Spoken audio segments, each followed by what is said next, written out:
ਪਹਿਲੇ ਕਹਿੰਦੇ sitting president ਹੋਏ ਆ ਜਿਹੜਾ ਉਹਨਾਂ ਨੇ ਕੇਸ ਜਿਹੜਾ ਆ ਇਸ ਨੂੰ ਸੁਣਿਆ ਕੁਝ ਸਮਾਂ। ਸੋ ਟਰੰਪ ਉਹਨਾਂ ਨੇ ਪਹਿਲਾ ਪਾਰਟ ਅਟੈਂਡ ਕੀਤਾ ਆਰਗੂਮੈਂਟਸ ਦਾ in person, becoming the first sitting president to do so. ਪਹਿਲਾਂ ਉਹਨਾਂ ਨੇ ਇਹ ਕਿਹਾ ਸੀ ਭਈ ਜਿਹੜੇ ਉਹ ਸਵੀਪਿੰਗ ਟੈਰਿਫਸ ਵਾਲਾ ਜੋ ਜਦੋਂ ਕੇਸ ਚੱਲ ਰਿਹਾ ਸੀ ਉਹ ਵੀ ਮੈਂ ਜਾ ਕੇ ਸੁਣੂੰਗਾ, ਪਰ ਉਸ ਟਾਈਮ ਦੇ ਉੱਤੇ ਇਹ ਨਵੰਬਰ ਸੀ ਉਹ ਨਹੀਂ ਪਹੁੰਚੇ ਸੀਗੇ। ਟਰੰਪ ਵਰਸਸ ਬਾਰਬਰਾ ਇਹ ਕੇਸ ਹੈਗਾ ਬਰਥਰਾਈਟ ਸਿਟੀਜ਼ਨਸ਼ਿਪ ਨੂੰ ਲੈ ਕੇ। ਸੋ ਟਰੰਪ ਉਹਨਾਂ ਨੇ ਐਗਜ਼ੀਕਿਊਟਿਵ ਆਰਡਰ ਜਾਰੀ ਕੀਤਾ ਆ ਵੀ ਜਿਹੜੇ ਫਰਵਰੀ 2025 ਤੋਂ ਬਾਅਦ ਬੱਚੇ ਜੰਮੇ ਆ ਉਹਨਾਂ ਨੂੰ ਜਿਹੜੇ ਜੇ ਉਹਨਾਂ ਦੇ ਪੇਰੈਂਟਸ ਸਿਟੀਜ਼ਨ ਨਹੀਂ ਹੈਗੇ ਤੇ ਉਹ ਸਿਟੀਜ਼ਨ ਨਹੀਂ ਹੋ ਸਕਦੇ ਹੈਗੇ।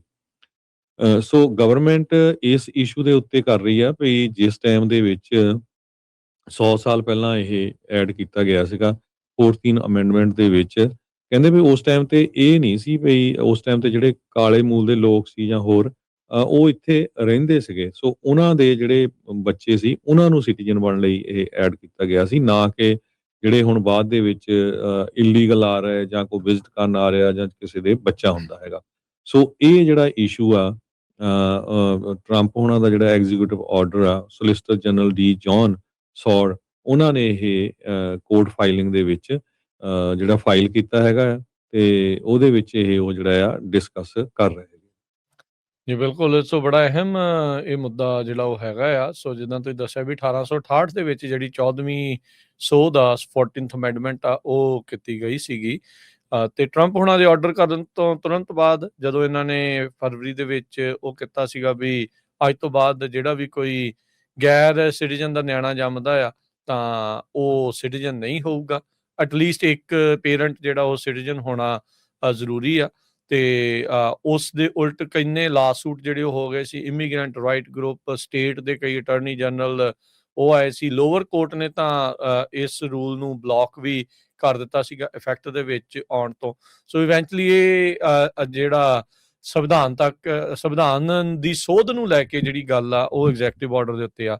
ਸੋ ਇਹ ਬੜਾ ਵੱਡਾ ਬਵਾਲ ਆ, ਬੜਾ ਵੱਡਾ ਇਹ ਵਖੇੜਾ ਆ ਵੀ ਕੀ ਇੱਕ ਰਾਸ਼ਟਰਪਤੀ ਐਗਜ਼ੈਕਟਿਵ ਆਰਡਰ ਦੇ ਨਾਲ ਸੰਵਿਧਾਨ ਨੂੰ ਚੇਂਜ ਕਰ ਸਕਦਾ ਹੈ।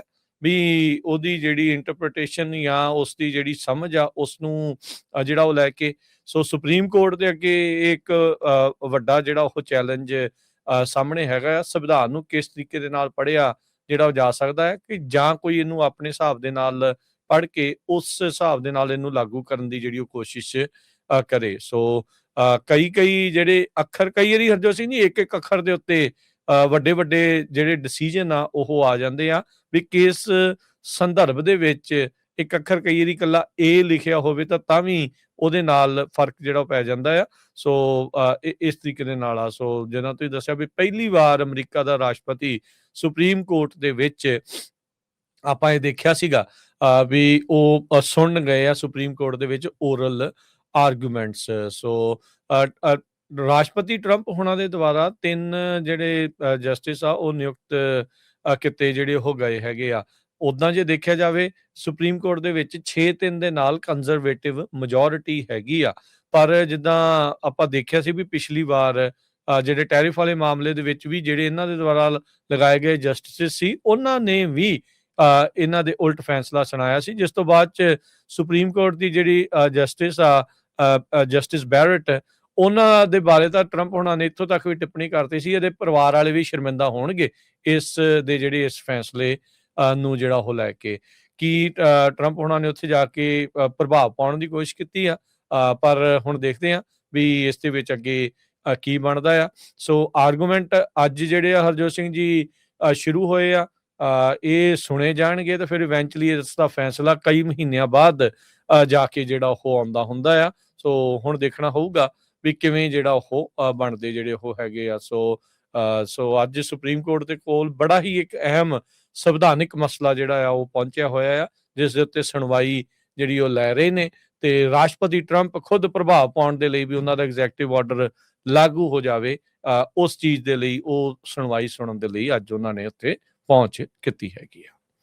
ਜੀ 2.5 ਲੱਖ ਬੇਬੀਜ਼ ਕਹਿੰਦੇ ਹਰ ਸਾਲ ਅਮਰੀਕਾ ਦੇ ਵਿੱਚ ਜੰਮਦੇ ਆ ਜਿਨ੍ਹਾਂ ਦੇ ਉੱਤੇ ਇਹ ਅਸਰ ਪੈ ਸਕਦਾ ਹੈਗਾ ਪ੍ਰੈਜ਼ੀਡੈਂਟ ਟਰੰਪ ਉਹਨਾਂ ਦੇ ਐਗਜ਼ੀਕਿਊਟਿਵ ਆਰਡਰ ਦਾ। ਤੇ ਇਹ according to migration policy institute ਤੇ ਪੈਨ ਸਟੇਟ ਯੂਨੀਵਰਸਿਟੀ ਜਿਹੜੀ ਹੈਗੀ ਆ ਉਹਨਾਂ ਨੇ ਪੋਪੂਲੇਸ਼ਨ ਰਿਸਰਚ ਇੰਸਟੀਚਿਊਟ ਉਹਦੇ ਥਰੂ ਜਿਹੜਾ ਆ ਇਹ ਡਾਟਾ ਇਕੱਠਾ ਕਰਕੇ ਜਿਹੜੀ ਇਨਫੋਰਮੇਸ਼ਨ ਦਿੱਤੀ ਹੈਗੀ ਆ। ਸੋ ਇਹ ਕਾਫੀ ਅਹਿਮ ਫੈਸਲਾ ਹੈਗਾ ਆ। ਤੇ ਦੇਖਦੇ ਆ ਇਹਦੇ ਤੇ ਸੁਪਰੀਮ ਕੋਰਟ ਜਿਹੜਾ ਡਿਸੀਜਨ ਆ ਉਹ ਕੀ ਦਿੰਦੀ ਹੈਗੀ। ਜੀ, ਉੱਦਾਂ ਇਹ ਮੰਨਿਆ ਜਾ ਰਿਹਾ ਵੀ ਸ਼ਾਇਦ ਇੰਨਾ ਸਟਰੋਂਗ ਨਹੀਂ ਹੈ ਟਰੰਪ ਹੋਣਾ ਦਾ ਇਸ ਚੀਜ਼ ਦੇ ਵਿੱਚ ਜਿਹੜਾ ਉਹ ਆਰਗੂਮੈਂਟ। ਸੁਪਰੀਮ ਕੋਰਟ ਨੇ ਵੀ ਜਿਹੜੇ ਡਾਊਟ ਨੇ ਉਹ ਟਰੰਪ ਹੋਣਾ ਦੇ ਜਿਹੜੇ ਸਿਟੀਜ਼ਨਸ਼ਿਪ ਕਰੈਕਡਾਊਨ ਦੇ ਉੱਤੇ ਕਹਿ ਲਓ ਵੀ ਉਹ ਲਾਏ ਆ। ਸੋ ਦੇਖਦੇ ਆ ਕੀ ਜਿਹੜਾ ਉਹ ਬਣਦਾ ਆ। ਪਰ ਇਹ ਆ ਵੀ ਜਿਸ ਤਰੀਕੇ ਦੇ ਨਾਲ ਵੀ ਫੈਸਲਾ ਹੁੰਦਾ ਜਾਂ ਤਾਂ ਪੱਕਾ ਪੁਸ਼ਟ ਹੋ ਜਾਊਗਾ ਹਰਜੋਤ ਸਿੰਘ ਜੀ ਵੀ ਇਹ ਪੱਕਿਆ ਕਹਿ ਲਓ ਵੀ ਇਹ ਪੱਥਰ ਵਾਂਗੂ ਬਣ ਜਾਊਗਾ ਜੇ ਸੁਪਰੀਮ ਕੋਰਟ ਨੇ ਕਹਿਤਾ ਵੀ ਹਾਂ ਭਾਈ ਬਿਲਕੁਲ ਠੀਕ ਆ, ਤੇ ਅਦਰਵਾਈਜ਼ ਨਹੀਂ ਤਾਂ ਪੱਕੀ ਲੀਕ ਜਿਹੜੀ ਉਹ ਵੱਧ ਜਾਊਗੀ। ਪਰ ਇਹ ਵੀ ਜਿੱਦਾਂ ਤੁਸੀਂ ਕਿਹਾ ਵੀ ਮਿਲੀਅਨਸ ਆਫ ਲੋਕਾਂ ਦੇ ਉੱਤੇ ਜਿਹੜਾ ਇਸ ਦਾ ਅਸਰ ਆ ਉਹ ਪਵੇਗਾ। ਹੁਣ ਤੋਂ ਲੈ ਕੇ ਤੁਸੀਂ ਦੇਖੋ ਫਰਵਰੀ ਤੋਂ ਲੈ ਕੇ ਹੁਣ ਤੱਕ ਲੱਖਾਂ ਹੀ ਬੇਬੀ ਜਿਹੜੇ ਉਹ ਨਵੇਂ ਉਹਨਾਂ ਦਾ ਜਨਮ ਜਿਹੜਾ ਇੱਥੇ ਹੋ ਚੁੱਕਾ ਆ, ਤੇ ਉਹ ਵੀ ਵਿਚਾਰੇ ਮਝਧਾਰ 'ਚ ਹੋਣਗੇ ਵੀ ਉਹਨਾਂ ਦੇ ਪਰਿਵਾਰ ਵਾਲੇ ਵੀ ਉਹਨਾਂ ਦਾ ਅੱਗੇ ਕੀ ਜਿਹੜਾ ਉਹ ਬਣਨ ਜਾ ਰਿਹਾ ਹੈ।